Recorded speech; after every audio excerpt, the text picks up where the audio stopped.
Okay, so the question was, how did I get to the decision on installing mini splits in my house? And it's a long story, but the abbreviated version is this. About 5 years ago, I looked at my energy bills and I saw that I spent $7,000 heating my home. And it's not an extravagant home, it's a medium-sized home, but it's about 3,500 square feet, and we burned about 2,500 gallons of oil. So we have oil heat, hydronic system, baseboard, hot water, and I was shocked by this. And it was at the point in time where I was interested in various kinds of heating systems. My company's name at that point was Geothermal Advisors, and we were focused on geothermal systems, doing project management around that. So I thought, well, geez, I better start, thinking about this. And actually, that's where the idea of one of our products came from, which is the Sustainable Energy Roadmap.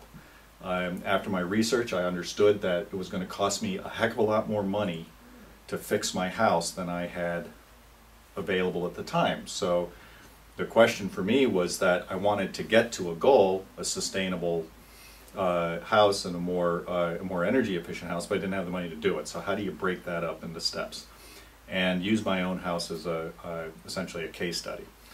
So we started out, like I said, about 5 years ago, 2,500 gallons of oil and a lot of money. So what I first understood was that the first step was actually to make sure that my system was tuned correctly and actually adding some more state-of-the-art controls to the system. By doing that, I cut our consumption down to probably around $1,600 or $1,700 by just spending maybe $150, $200 doing it. Two big things were making sure that my oil burner was running as efficiently as possible, and I used a third party to do it. I didn't use my oil company to do it. They do a sufficient job, but at the same time they have a vested interest in selling oil to me, so they kind of have a conflict of interest there. So they want to have happy customers, but at the same time they may not go that fifth, sixth, seventh step. So I used a third party, another person came in, he analyzed the system, tuned it up, got an extra 3 or 4% efficiency out of the burner, and he also added a control called an outdoor reset. Very, very useful, cheap way of increasing the efficiency of your system. After I got that done, it was time to really follow the industry standard method of improving the energy efficiency of your house. And it's very simple. You start with air sealing the house first as much as you possibly can. Then you start looking at doing things like blown-in insulation, that kind of thing.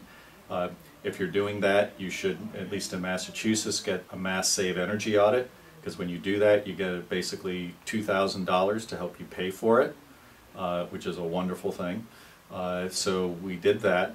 And then the final step of it was actually to think about a new heating system. Okay, so the process, you air seal, then you insulate, you take care of the shell of your house first, and then you look at the heating system itself.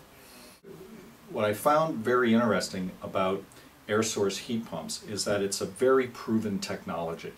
It is very, very widespread in Europe, and it is also very widespread used in Asia. So the technology is there, it's very, very low risk.